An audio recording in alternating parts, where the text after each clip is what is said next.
Good morning, everyone. You're listening to Wham Wairarapa.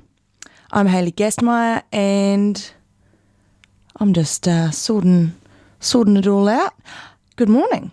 It's the 18th of May, and it's my mum's birthday. Happy birthday, Mum, Gaynor Gastmeyer. And it's Friday, and I'm here to tell you what's happening around the region. We've got guests, one or two guests, filmmakers, very exciting, calling in, I think maybe 20 past 8. Now, I'll just give you a little quick, if I click to the right screen, we'll be talking with Quinn and Noel, who have a film called Point of No Return, which will be playing in Wellington tonight, 8:45 at the Roxy Cinema, and then next week, also on Sunday, in Wellington afternoon, and then Auckland next week at Q Theatre. And I think it's a documentary about a trip around the world, possibly in a solar-powered plane. I don't know. We'll wait for them to tell us about it, but it's sort of like a sustainability film, I think. It looks really cool. I watched the trailer last night. So exciting. We'll be talking with Quinn and Noel later in the show. Okay, we'll get into the events. Okay, so, first up, thanks Trust House for sponsoring the show. Second of all, thanks for tuning in, everyone. And this this show will be broadcast on Wairarapa television later today, which is channel 41 on Freeview. All right, Darren Watson, he's on his New Zealand tour called Too Many Millionaires. I've got a feeling this might be an LP, yes. All right, New Zealand's most exciting and original contemporary blues performer, Darren Watson, is touring intimate venues around New Zealand during May to promote his brand new album, Too Many Millionaires. Now, Watson's red-hot acoustic quartet is hitting the road with him, including Chicago Smoke Shop founding member and harmonica virtuoso Terry Casey, tag team double bassist Steve Moody, it says Aaron Stewart, who performs with Mel Parsons, and percussionist Dahlia Shanley. And if you're any kind of blues fan or just a fan of great music with a massive heart and soul, then don't miss a show near you this May. Okay, where is this? That would be interesting. That would be helpful, wouldn't it? All right, so it's tonight, 8 p.m. at Kiwi Hall. That's in Featherston, part of Anzac Hall. $20 to get in, and if you want your ticket, this is the number to call, 0800 buy Tix.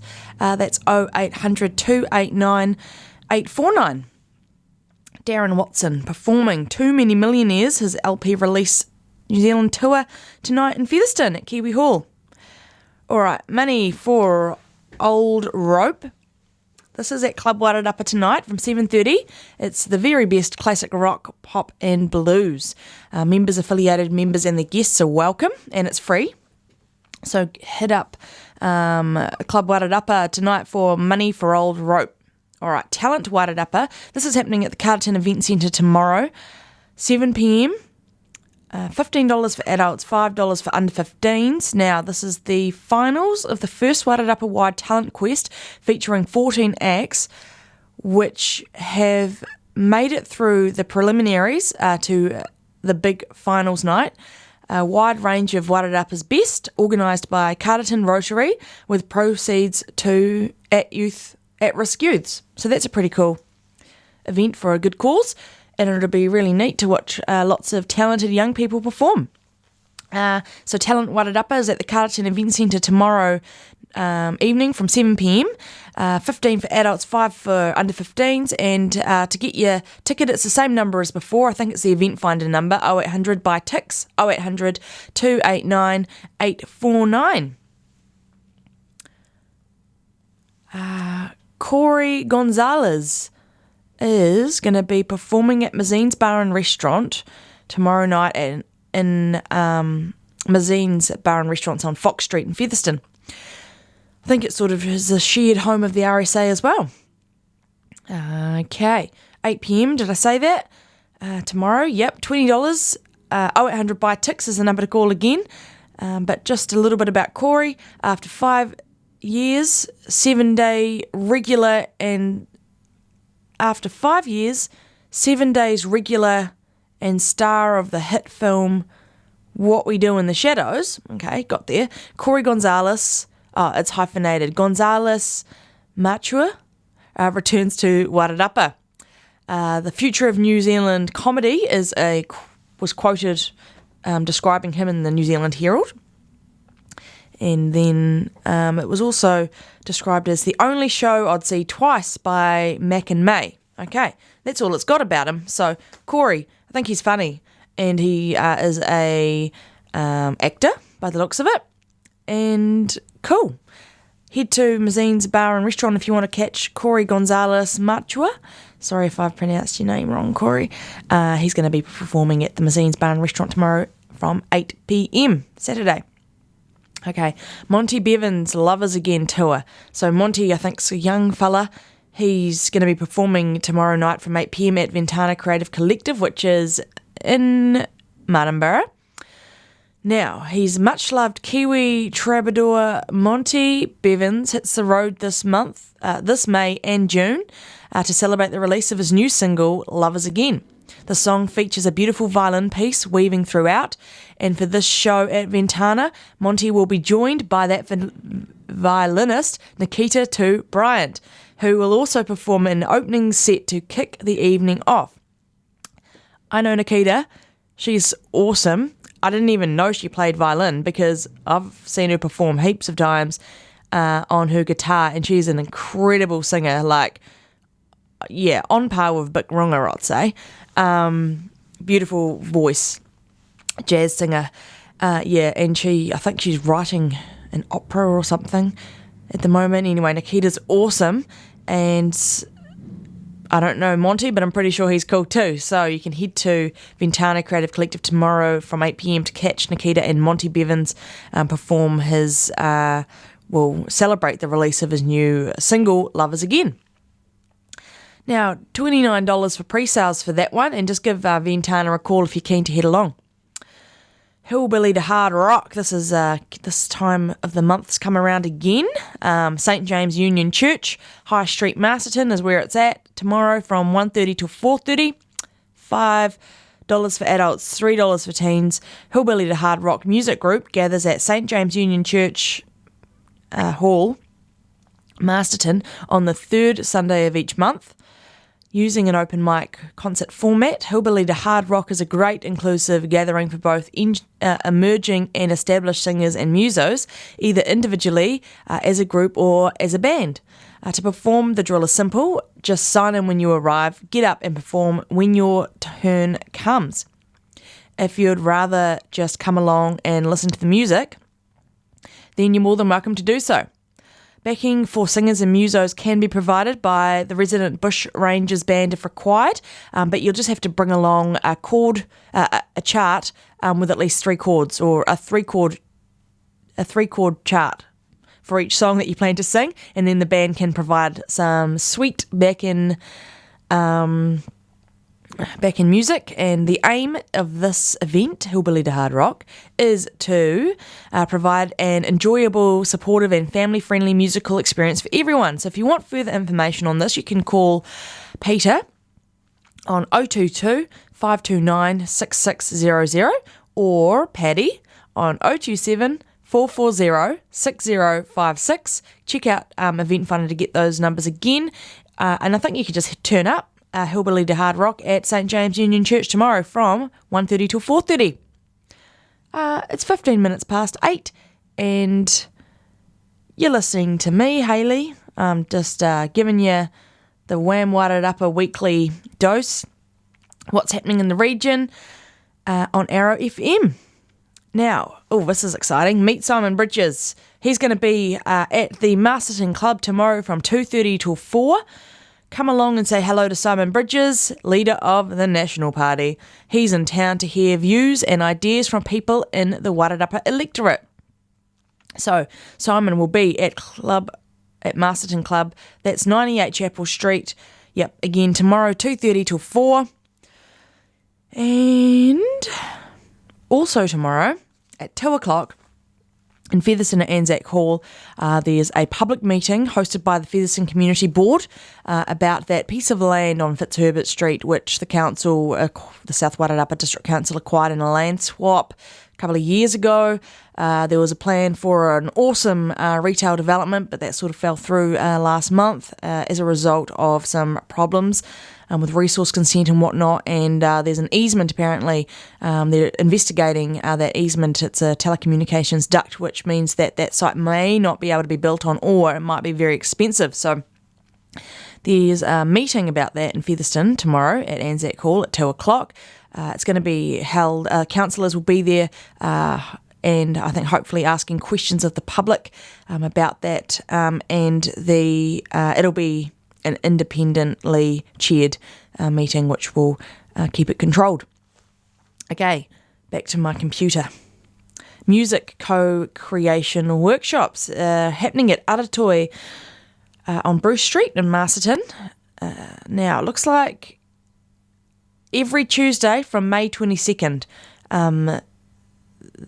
during the school term of the second and third school terms. Now, there is no need to register or participate regularly, so you can just pop along to one or a few. But what is it? I should tell you that. Everyone is welcome to join these interactive, improvised musical journeys. Hundreds of world instruments provided. Cool. It sounds pretty neat. So again, every Tuesday, from May 22nd for the second and third term of the school year. It's koha at the door, so a donation, gold coin generally, or a $5 note, or whatever you want. Now, Aratoi and Masterton District Arts Fund invite you to discover the magic of music in a unique way, not just for an audience member, not just as a performer, or not just as an audience member, not just as a performer, but as a co-creator. There at Aratoi have hundreds of musical instruments designed so that you can't make mistakes. Oh, that sounds good. I could be good at this then. Even if you try to make mistakes. So it doesn't matter if you've never played an instrument or you've been told that you were tone deaf. This is an opportunity for all of us to experience the power of being in tune with others and the calming beauty of harmonies. Okay, so being in a safe and supportive atmosphere can encourage us to let go of our inhibitions, relax, play, express, have fun, and communicate through sound. Not to be the best, but to be real, is what they say. So it's facilitated by Jonas Cockle, who I think more info can be found on www.connecting-music.nz. And it says we're all musicians, so let's play. So this is the music co-creation workshops happening on every Tuesday for the next couple of months at Aratoi from 6 until 7:30 p.m. I feel like I need a drink of something. Ugh. Normally I would just put on some music or something, or do this and you wouldn't even know that I was doing it, but because I'm sort of on screen, just need a bit of energy because I feel like I might pass out. I've had 2 coffees but nothing to eat. What's in this bottle? That's my homemade kombucha. Alright, Mahi Toi. This is another Aratoi hosted event. Now, it's also on Tuesdays for the second and third term, but Tuesdays through Thursday, so Tuesday, Wednesday, Thursdays. Every Tuesday, Wednesday, Thursday from 9:30 until 3 p.m. It's quite long. Mahi Toi is an educational program for teachers and students during terms 2 and 3 on Tuesdays through Thursdays. Supported by T.G. McCarthy Trust, bookings are essential. Aratoi presents this unique program to learn about the local stories of the Wairarapa region through viewing taonga from our museum collection and participating in activities designed around the taonga. So 5 programs to choose from. There's tuku / traditional lattice work and patterns. The second program's poi. Third one, portraits. Fourth, codify / cloaks. And the fifth is huia. So each program consists of local story relating to a museum collection piece or exhibition, viewing of the collection piece or exhibition, activity designed on the collection piece or exhibition, and links to the curriculum and follow-on activities to do back at the school or centre. It's pretty neat. So booking information for terms 2 and 3, self-guided or led by an educator. Okay, so I think a teacher can book for their class to head along. It's approximately 75 minutes long. Here we go. So either 9:30, 11:30 or 1:30. So there's 3 sessions a day on Tuesdays, Wednesdays and Thursdays. Okay. Now, who can you book through? To book, please visit www.schoolinterviews.co.nz and type in the code WNACB, WNACB. Gosh, I can't even really, might have to make my screen a bit bigger. Here we go. All right, now, have I lost my page? Yep. Okay. Have I given you enough information about that? I think call up Aratoi and ask about that mahi toi, or email that address I just gave you, www.schoolinterviews.co.nz, and type in the code WNACB. Now, the Batch Boys are going to be at the Tin Hut. You know where that is, eh? That's on State Highway 2, Taranekau.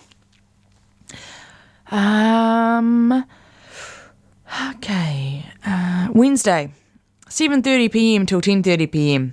Visiting the Wairarapa for the first time, the Batch Boys from Auckland and other parts of the country are going to be there. Originally, these guys played in several bands in Dunedin during the late 60s and early 70s. They've been playing together in various lineups ever since. This show is the first of a mini tour. I think my phone's going to ring. Yay. All right, let's get this sorted. Good morning. Hi, this is Hayley. Yes, it is. Hello. Hi, Hayley. It's Quinn and Noel from Point of No Return. Fabulous. Oh, hello, Quinn and Noel. Welcome to the show. Thank you. Great to be there. So we're a few minutes late. We were dialing a country code by accident. Oh, well, thank you very much for calling in. Very excited to speak with you. Now, you guys flew in from San Francisco just yesterday. Correct. Yes, we were running through the Auckland airport trying to get our connection and made it. Speding, but made it, and had a lovely day in Wellington yesterday. My good friend Arga Martin, who I think you know as well, at Ventana Collective, gave us some recommendations for places to eat, and so it was a great first day here. It's so beautiful. Oh, awesome! Was the weather okay yesterday in Wellington? Sorry? How was the weather? Oh, beautiful. Yeah, it was. I mean, gorgeous. When we got to the hotel, they said, "Oh, it's going to rain," and it didn't at all. It was sunny, and the colors are so crisp and bright, and sun kept popping out, and it was gorgeous. It's nice to be here, New Zealand place. I've always wanted to be. Quinn's lucky; she's got a friend here. She's been before, but for me, it's all new, and it's a magical place. Oh, awesome! Well, welcome to the country. Thank you. Now, what brings you to this side of the world? Our movie. You guys are co-directors for. Is this your first film you guys have made? No, we've been making films together for over a decade. Wow.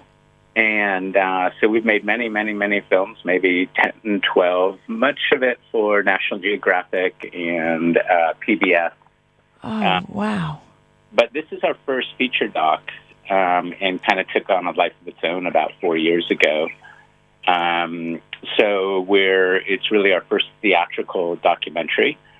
And it's been an amazing kind of journey to kind of bring it to the screen. It was quite an adventure and a lot of unknowns and a lot of uncertainty along the way. So it's, I think we both feel very lucky to have a partner in this adventure, making this film together.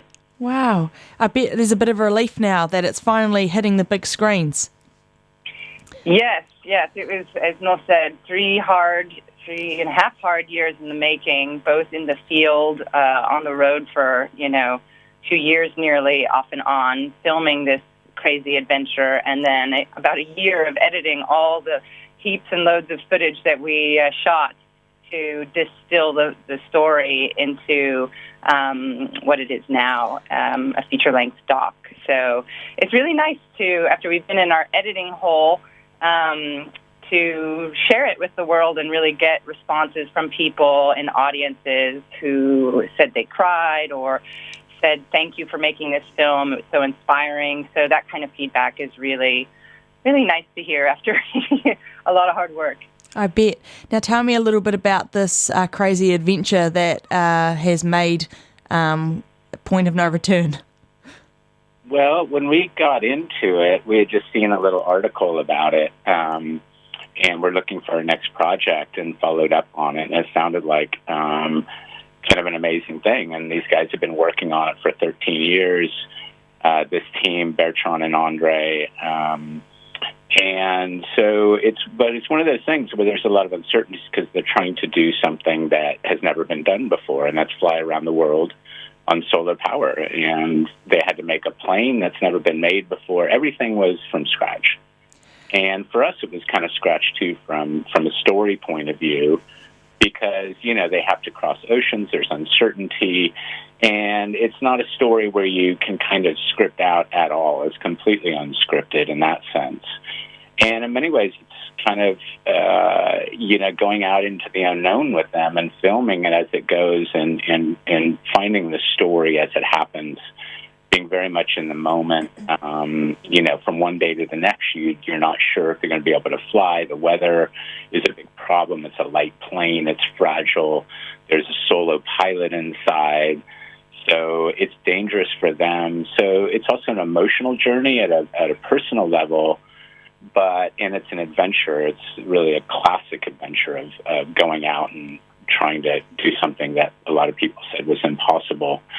And so it's really the story of what they go through in pursuit not only of their personal dreams, but also a bigger dream for the planet and a way forward of sustainability. And, what brings us to this part of the world is that message of kind of a can-do spirit in getting on with it and solving problems as you go, because you don't know what the problems are until you get into it. And, the emotions behind that, and that's really kind of what we tried to bring home, was that experience of doing something that would be inspiring in a get off the couch and do something kind of way. Wow. Now, did they, so I don't want to give anything away, but did they make it around, did they pull this off? Yeah, we will try not to give too much away either, but yes, it took a lot longer than expected, and it was extremely difficult. And they had numerous setbacks along the way, and moments where they thought they might lose the plane and lose the project. So the human story, the human drama is quite powerful because we have kind of filmed it in a very experiential way. As co-directors, we were on opposite sides of the world, really. I was at the Mission Control Center, which was based in Monaco, and Noel was traveling along with the pilots in the plane. And we were in constant communication as these decisions were being made along the way. Should we fly? Should we not fly? Sometimes those decisions were being made in the air because of changes in the weather or technical problems with the plane. So it was really an edge-of-your-seat adventure for the whole team.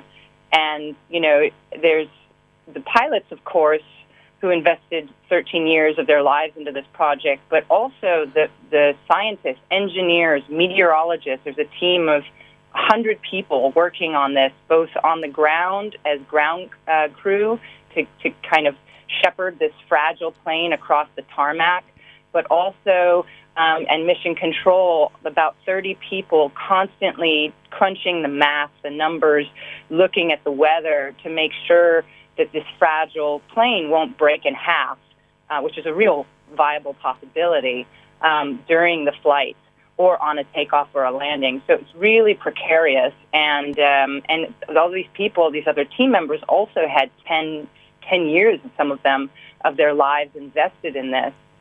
So it really is kind of a story of collaborative spirit of everyone kind of coming together against the odds to try to accomplish something that the aviation industry said was, next to impossible.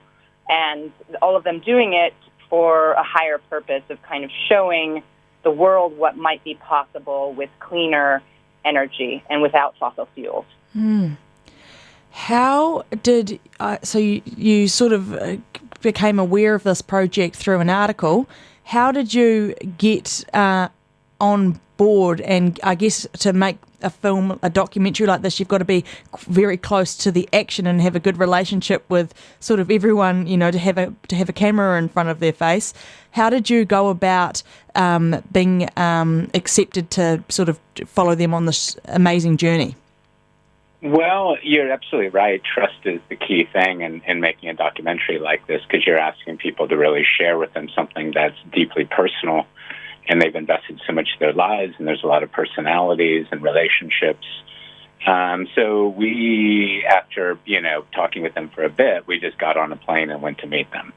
And we went over there and first got to know Bertrand and Andre and then some of the team members. And, I think they saw in us a willingness maybe to take on that risk as filmmakers, to be part of that spirit in a way, to go out, that we saw the importance in what they were doing, because it's something that we care about quite deeply, and we always have looked for stories like this that have a bigger meaning and purpose, but are also adventurous. So, I think it was just a question of Quinn and I getting to know them and convincing them that we were the right people to do this, and that we would, go the distance, because it took a year longer to complete it, and so there was a lot of uncertainty, and it was a big question for us to do that. So I think they appreciated that. Did you, Noel or Quinn, have an interest? Clearly, you had an interest in sustainability and that sort of thing. But aviation, had you? Either of you, were you into that prior to this project? Well, Quinn was Amelia Earhart briefly in her directing career when we needed a stand-in. We did do a film on it, Amelia Earhart, and I played the stunt double in Hawaii. Oh, I see. But not a particular interest. I think our interest came more from an interest in environmental topics, which we've done before. We've done other films for National Geographic on an adaptation of Jared Diamond's book Collapse, which looked at environmental impacts on the collapse of civilizations throughout history, and also one about sort of melting glaciers and ice sheets. So this struck us as unique because, of course, it has an environmental message, but it's really a positive message, and an example of what we can accomplish as human beings when we set our minds to it and when we are collaborative in spirit to accomplish a goal, in this case, in tackling climate change, but it could be applied to other industries and global problems as well. So we found it very inspiring as filmmakers to tackle this kind of topic or this story. But I think I've grown to have an appreciation for aviation, certainly, through the film. And the way, in particular, this plane is just extraordinary when you really understand that it's the size, with a wingspan of a 747 jet, and the weight of a small car, or a family car, I should say, and that you can kind of poke your finger through it. It's made out of, super thin carbon fiber and fabric, and the fact that this can go up to 30,000 feet and fly around the world is just extraordinary without a single drop of fuel on board as reserves or anything. Wow. Was there just one pilot flying the plane throughout? Yeah, and you can imagine over the ocean, you have a very slow plane, and it's very vulnerable to weather, and it takes 5 days to get, what was the first leg meant to be from China to Hawaii. And so that was the first time they had to fly over an ocean, a multi-day flight. So they had to fly day and night, 5 days, solo pilot. And you can't predict the weather 5 days out very good. And, if they run into the kind of turbulence that means you have to fasten your seatbelt on a commercial jet, it could mean that the mission's over in a very tragic way. Wow. So it's pretty intense. And so a lot of hopes. The plane is really the central character of the film and becomes the central character. Obviously, you have Bertrand and Andre and the pilots and all that, but, there was just an appreciation for the plane itself, I think, that took on a whole other dimension because all the hopes and dreams and concerns and all of that's embodied in this plane that these engineers have built from scratch over the years. And they don't know... until you try to fly that ocean flight, it's a bit like the first Apollo mission to the moon. Yeah. Everything should work. They've tested as much as they can, but the big test you can't test for. And you can't test for a pilot being able to survive for 5 days in a cockpit, sleeping maybe little 20-minute cat naps at a time for 5 days. So that was an unknown. They had to both mentally really train for these long-duration ocean flights. One, Bertrand, he's a psychiatrist by profession, and he used self-hypnosis to try to get into a deep, relaxed state. And Andre practices meditation and yoga. And so that was his way of kind of calming and relaxing his mind. But as Noel said, in any given 24-hour period on these long flights, which were 3 to 5 days, they would just take these clusters of 20-minute cat naps that would add up to maybe 3 hours of sleep in a full 24-hour period. Now think about 5 days of just sleeping 3 to 4 hours a day. That's pretty dodgy for if it was me in the cockpit. I mean, they were really extraordinary that they could pull this off, and they had to train really hard to do it. So it was really a test of not just the technology, but also human endurance. And in fact, Andre and his flight to Hawaii broke the record in all of aviation history as the longest solo flight in all of history. Wow. Was Andre the pilot? He was the pilot, yeah. For that leg. But Bertrand did ocean crossings. He flew as well the second half of the Pacific and then the Atlantic. And he's an very interesting story in that he didn't have his pilot's license until he was 50. Wow. But, he comes from a long line of quite famous Swiss explorers.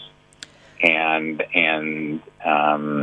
his family, his upbringing, his father was the first one to the bottom of the ocean, the Mariana Trench, and built his own submarine to do it. And his grandfather built the first hot air balloon to take him up into the stratosphere so he could see the curvature of the Earth. And so this is what he was born into. He was destined for this, wasn't he? Yeah. So that's an interesting story too. But they approached it in different ways. I mean, they were life and death flights that they've been preparing for a long time. And so that is dealt with in the movie, and as they approach these flights, and their fears and why they're doing it and their motivations. And the other really interesting side of it, and this really comes out in the mission control as well, is you have all these engineers who have these friends in the cockpit, and so they don't want it on their heads if the plane fails out over the ocean. So there's this dynamic of decision making at a very personal level of whether to go or not to go. And that really brings you back to the title, The Point of No Return, is that decision over the ocean of whether to go for it or not go for it. And we won't give this away, but that becomes very complex psychologically when they get to that point. And very emotional as well. Yeah. So were there two people in the plane at once? No, just solo pilot. Yeah, one pilot. Okay, and then what sort of support, like where was everyone else? The engineers and whatnot? Sure. So some engineers were at Mission Control Center, which was permanently stationed in Monaco, and they were just in constant communication and 24-hour monitoring of the plane while in flight. And then basically the two pilots switched off, taking turns on each of the 12, or it turned out 15, I think, flight legs. So, for example, Bertrand flew from Abu Dhabi to Muscat, Oman for the first leg, and then Andre flew from, Andre flew from Abu Dhabi to Oman, and then Bertrand flew from Oman to India, and that's how they kind of traveled around the world. And then they also had a ground crew that traveled with them in a sort of support plane. They had to travel actually with a huge inflatable mobile hangar that was custom built and looks like a big giant bouncy castle that kids play around in. And that was to protect the plane from all the elements, wind, rain, sun, which could all have destroyed the plane on the ground. So there's a lot of care and detail that went into taking care of the plane in each of the places it stopped along the way. Mm. Is that plane still intact? Well, yes and no. It's kind of built like a Lego plane in the sense that they can take it apart. So right now it's in storage in Switzerland. And they have a lot of possibilities for what they're going to do with it. It may not have flown its last mission. It may go to a museum. Wow. Certainly, it's a part of history now because it's such a first, and also because it's kind of defines our time. This transition that we're going through to figure out a way to do things differently for the planet and energy and how we go about doing things. So it'll be interesting to see maybe 20, 30 years from now, looking back, its place in history, because so often those big moments in history you're not sure how big they are until history kind of becomes history. So true. Wow. And are you, how many countries are you is this film being screened in, released in? Well, it's to be continued. We just sort of started our release of the film. We started in Hawaii, and then we've screened in various places across the U.S. We had our international premiere in Copenhagen at a documentary festival there. And so this is our second international festival, and this will be our Australasian premiere. Mm-hmm. And then we have plans and hopes to continue to take it around the world. It's such a global story, and so far it's really been resonating strongly with people. We have interest even from the United Nations to potentially screen the film, which is really exciting as well. Oh, wow. That's coming up fast. That's when we get back.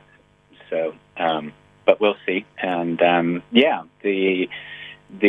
what really seems to resonate with people is that it's an environmental film, that you walk away with a feeling that, kind of a can-do spirit and spirit of hope and appreciation for the courage it takes to do difficult things. And certainly we have difficult things ahead of us in the bigger picture. Right, it's just a great adventure Yeah. as well. 21st century adventure story where, you know, we don't have that many places to explore still on the earth, you know, since we've, as humans, explored most of it, and many of the big adventures have already happened. So it really is a kind of we put you in the cockpit to experience this great aviation story.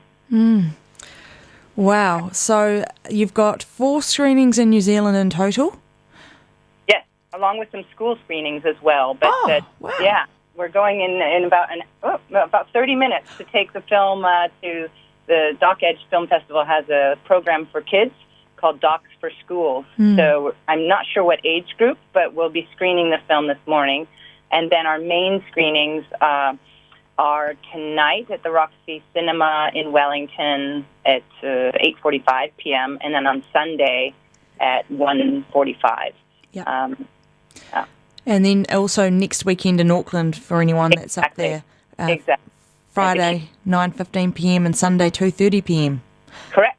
Yes. Awesome. Oh, well, I'll let you, Quinn and Noel, get ready for your school screening. Great. And thank you so much for calling in today. And it's so interesting. And I'm going to call up my dad after this, and because he just lives around the corner from that cinema, and see if he wants to be my date tonight. Great. And please come introduce yourself afterwards. Awesome. Thank you, Haley, so much for your interest and taking the time to chat with us. We really enjoyed it. Well, you guys are really inspiring, and keep up the good work. Thank you. Have a good day. You too. Take care. You too. Bye. Okay, off. Yes, I'm nailing the phone thing now, eh? Well, that was awesome. That was Quinn and Noel. They've just made a feature documentary called Point of No Return about a solar-powered plane that's been around the world. Awesome. So again, just if you want to head along to see that, you've got an opportunity to in Wellington tonight, the Roxy Cinema in Miramar, 8:45, and then Sunday 1:45. Okay, look, I'm gonna play you a song. This one, yeah. Oh, people that are listening on the radio, I'm just showing the viewers on Wairarapa TV my awesome record cover. You no doubt you've heard me play this before. It's Wham! Wake Me Up Before You Go Go.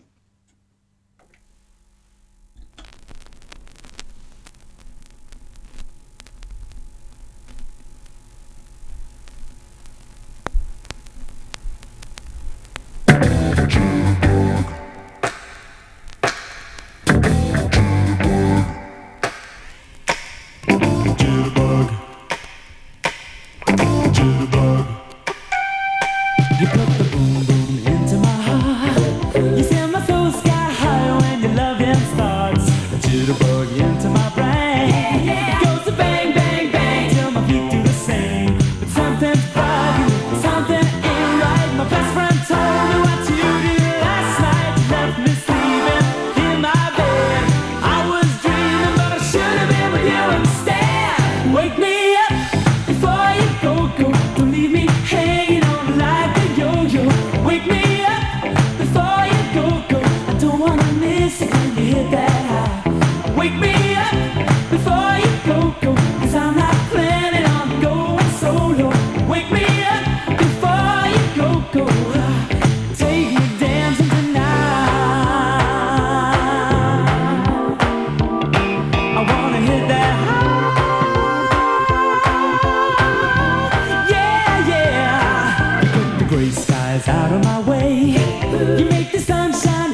What a way to start the day. Some George Michael for you. That was Wham, Wake Me Up. All right, a couple of more events to give you before I head out for the day and you head off, you start yours. The pub quiz happens each week in Featherston at the Empire Hotel from 7pm till 9:30pm on Monday nights. It starts at 7. Yeah, I just said that. Blah, blah, blah. All right, it says you can have a team of 2, a team of 4, a team of 6, whatever you want, pretty much. Register on the night with the staff, with the bar staff, or get them a call on 06308 9540. That's the phone number for the Empire Hotel, which is on Johnston Street in Featherston. They hold a pub quiz every Monday night from 7:30pm. Tomorrow you can go and pick up your fresh veg from the Featherston Market. That runs from 8am till 2pm. It's in a car park behind the car park of the Lang's Pharmacy and the Baker, near the railway tracks there on Fitzherbert Street. So that's... Did you see Veronica just walk in? Okay, yep, Featherston Market, 8 till 2. Then you've got the Wairarapa Farmers Market in Masterton. It's at 4 Queen Street, which is the Farrier's restaurant, and it's under the sheltered section of the car park from 9 until 1. They've got more than fresh produce, other edible bits and pieces there. So that's on Saturday too. And then on Sunday you've got the Cartertons Farmers Market happening at Memorial Square. That one runs from 9 until 12:45. And of course there's the car boot sale on Sunday mornings on the corner of Chapel and Essex Street. Sorry, that was buzzing. Okay, so Michael has left me some things to read out too. Got the Wairarapa Spinners and Weavers Guild annual shop on Monday the 21st of May to Saturday the 9th of June. It's going to be at 154 Queen Street, 3 doors from Milady and opposite Valentine's. Open 9am to 5pm weekdays, 9:30 to 2pm Saturdays. So that's the Wairarapa Spinners and Weavers Guild annual shop. Looks like it's running for a couple of weeks on Queen Street, open during the day. Looks like 6 days a week. What have we got here? World, are you ready? Philosophy, the Sustainable Living Program, is a practical, fun way to learn and use actions which reduce your environmental impacts. It offers you future living skills for a healthier lifestyle and a new approach to making consumer choices.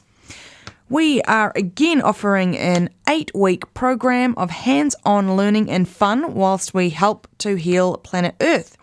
Workshop includes introduction, the concept of sustainability, food and gardening, reducing waste, water use and protection, home energy efficiency, travel options, managing money, travel options, take a solar flight, managing money in sustainable communities. Now it's $40 for the 8-week course. It starts Wednesday the 16th of May, so that's 2 days ago.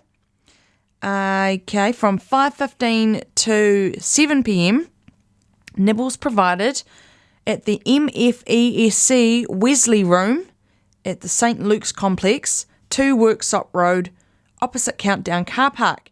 Entry early enrolment suggested as only limited spaces.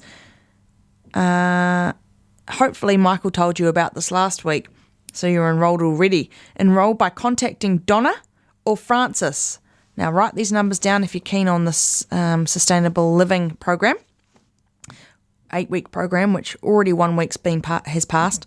So Donna and Francis... Phone numbers to call 06 377 5476. That's 377 5476 or 027 367 1061. So that's 027 367 1061. Have we got anything else here? This one, I'll just tell you about this out the gate with Ezra Stobart, YMCA Conference Room, 26th of May, 6:30 to 9 p.m. Entry gold coin for kids, $5 for adults, or gold coin if you've got a community services card. Come join us for a night of fun, learning new ways to support ourselves and others around us in mental health. Kai and drink provided afterwards, with entertainment and comedy throughout. T-shirts for sale, limited stocks, $25 each to help make more events like this happen. So this is called Out the Gate with Ezra Stobart. It's at the YMCA Conference Room on the 26th of May. So the 26th of May is next week. It's next Saturday, so I'll remind you about this one again next week. And that's Featherston Booktown's already been, and I've already talked about that one. Okay, cool. So we'll give you the weather.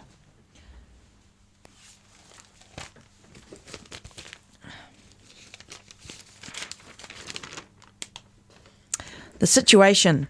A ridge of high pressure covers the northern Tasman Sea, while an unsettled westerly flow remains across the country.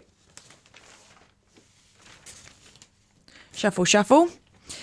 Wairarapa regional forecast. Today, mainly fine, but variable high cloud and a few showers about the ranges. Gusty northwesterlies, gale and exposed places at times. Tomorrow, occasional rain, clearing to fine in the afternoon. Gusty northwesterlies, gale and exposed places. Sunday, fine and cloudy periods, a few spots of light rain. Northwesterlies rising to gale and exposed places. So, a little bit of rain, a little bit of fine weather, a lot of wind. Today in Masterton, a high of 18. Fine apart from some high cloud, gusty northwesterlies. And tomorrow in Masterton, Saturday, 9 is the morning low, 18 is the high, some morning rain, then becoming fine, strong northwesterlies, easing afternoon.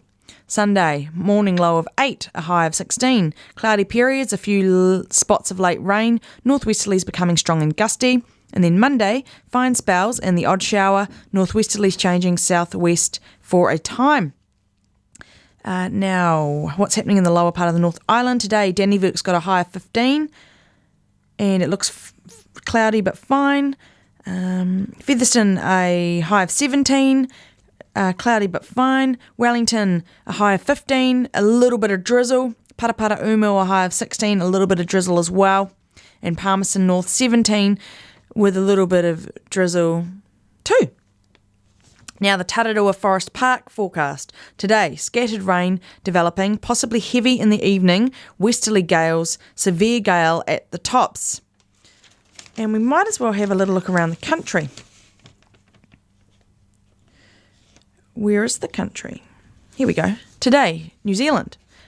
Auckland showers 18, Hamilton showers 17, Tauranga partly cloudy 18, Gisborne fine 20, New Plymouth a few showers 17, Blenheim cloudy 17, Christchurch partly cloudy 16, Timaru partly cloudy 15, Queenstown partly cloudy 12, and Dunedin partly cloudy 13. So apart from Gisborne, it looks like Wairarapa's the second highest temperature in the country is what I should say, was what I'm trying to say. Well, thank you very much for tuning in. It's always a pleasure. You've been listening to Wham Wairarapa with me, Hayley Gastmeyer. I'm here most Friday mornings from about 8 o'clock-ish. Normally, the show normally runs until 8:45, but now it's 9:01. So we've done a good show today, haven't we? Thanks so much for tuning in, and I'll be back next week. On issues affecting primarily Māori, but ultimately all